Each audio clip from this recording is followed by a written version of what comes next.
Hey everybody, how y'all doing? It's Steve coming at you. Hope you're having a great day. I got questions, and I'm really hoping y'all can help me get them answered. I'm gonna ask that you like the video, but these two things I definitely need. Some of you've been listening to me for a while, and I appreciate you. Thank you for your support. Please know that it means a lot to me. I know I haven't been recording regularly. I've been very busy with what I do in my regular career.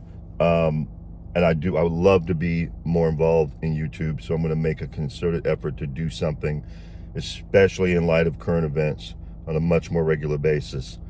But I got questions, I really do, and so I'm going to need you to comment on the video, and even more so, share the video, because I would love to get comments from people you know to hear what they think based on the new information we have that I'm going to share with you, okay?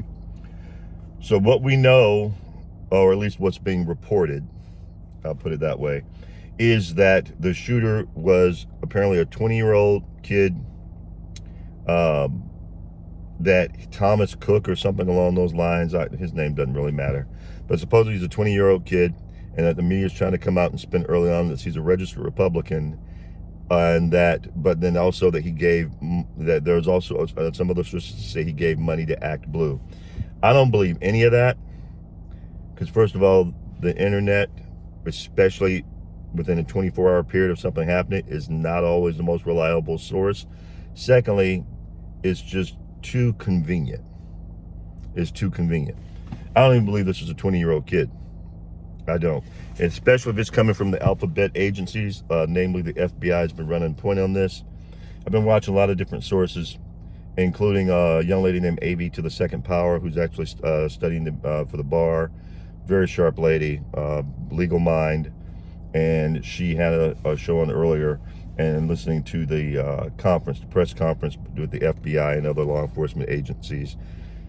And based on what I've heard, not just from them, but from others I've been listening to, like Candace Owens and Greg Foreman, Black Conservative Perspective, Officer Tatum, a lot of different voices, I got questions. First and foremost, supposedly, and I watched Patrick Bet-David as well, but supposedly this guy was about 150 yards away from the president, where he aimed his rifle, where he set up from on top of a roof, where he aimed his rifle and shot at the president. 150 yards, that's about 450 feet. With a rifle aiming at someone's head is still a pretty good shot. There's a reason why they teach police in the academy to aim center mass, first and foremost. And even when you're going through training, concealed weapons training, all that kind of stuff, first and foremost, it's the largest area to hit.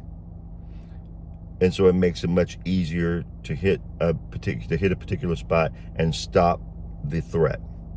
You stop the heart, you'll stop the threat. Now, at the same time, I'm sure you're thinking, well, if you stop the brain, you'll stop the threat too. But the head's a much smaller target to hit than the body. So this guy, from a 450 feet away, that's more, 1.5 times the length of a football field. From 450 feet away, he shot at and aimed and almost took the president out. Actually shot him in the head, hit his ear from 450 feet away. That's still a good shot. That's a good shot. Now, I don't mean good in the way that what he did was good. I mean, being able to hit a target from that far away in the head I don't think this guy was an amateur. I just don't think it was an amateur hit. And I think the only thing that saved President Trump's life was he turned his head when he was pointing in a particular direction. When he's pointing to the right, he turned his head. And I think that head turn saved his life, because the head turn allowed the guy to catch his ear rather than catch him on the back of his head. Because had he had his head like this, the bullet would have hit here. He turned his head, it hit him in the ear. It was a kill shot. Now, the other thing I found out was that he killed, of course, we've talked about it, you've heard at least, he killed one of the attendees, shot that gentleman in the head too. There was a doctor who was being interviewed at the event, after everything that happened, blood all over his t-shirt, his Trump t-shirt.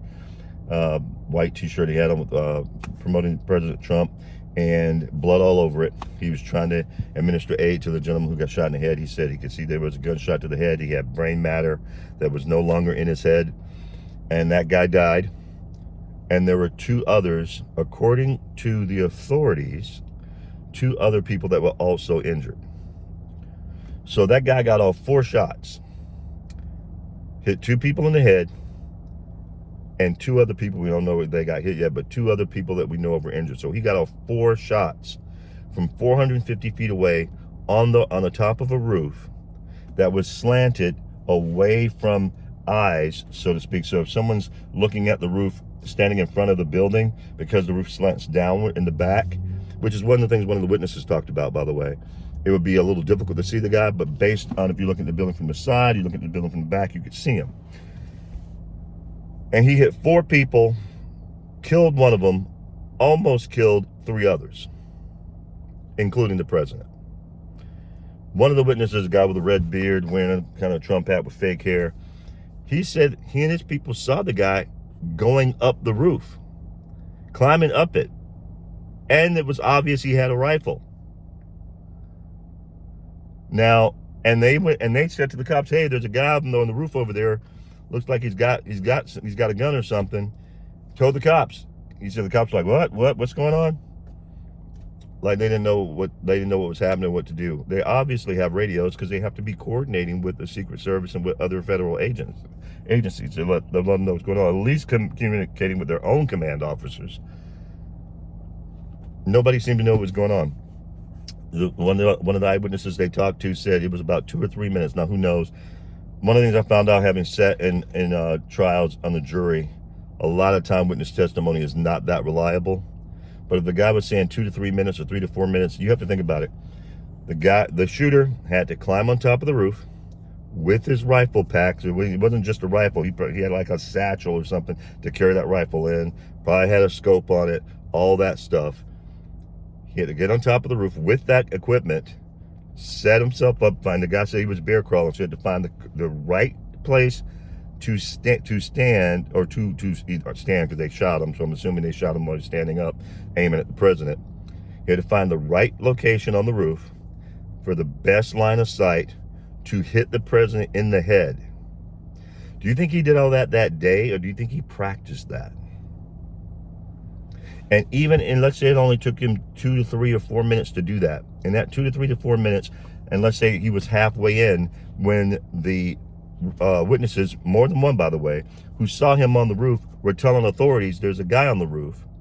Some are saying it was a 7 minutes in between them first noticing the guy, telling authority, and the second time another guy went to a second cop and said, "Hey, there was a guy on the roof, looked like he had something." 7 minutes. This is before any shots rang out. How is that possible? How is it possible the perimeter was less than 400 feet? How is it that even if the perimeter was only 400 feet, that there weren't agents who at least gave instruction to local law enforcement to man those buildings, get on the roofs of those buildings, make sure there was nothing going on? How is this possible? Don't trust what you hear from the powers that be. To me, this sounds like a false flag. It sounds like an operation that went down. They took out the target conveniently, so now he can't talk. And we'll never know, based on the target, based on the shooter, what was really going on, because they took the shooter out. Now, thankfully, the president's okay. President Trump's okay. But I got questions. How was this allowed to happen? Who was responsible? The head of the Secret Service, female head of the Secret Service, is apparently whose main job was to make sure there were more women in the Secret Service. That was her main gig. She should be fired. Whoever was in charge of that particular detail should be fired. There are female agents there. President Trump is 6'3". One of the female agents who was helping him off the stage, if you've seen the video, is about a good 6-7 inches shorter than him. So his head is still exposed while they're trying to take him off the stage. What if there was a second shooter? He was exposed. What are we doing? What are we doing? Y'all got to help me with this. I need some answers. I got questions. I need some answers. I'm hoping y'all can help me understand it, because I don't understand it. I don't understand how there was this big a lapse, and how the people who were detailed to the president were detailed to the president. What's going on? Maybe y'all can help me in the comments. Please let me know. If you find out some stuff I don't know yet. Apparently they had eyes in the air, which I guess means drones. Well, if you had a drone in the air, how come you didn't see the guy on the roof? And how did he get up on the roof without nobody noticing until he got at least 4 shots off, because he shot 4 times and shot 4 people. So we know he shot at least 4 times, and you can hear more than 4 shots in the video. He shot 4. So y'all need to explain to me how this happened. I don't think this is some 20-year-old random kid. Don't trust what the alphabet organizations try and tell you. Just keep looking, keep digging. Something very big is going on here.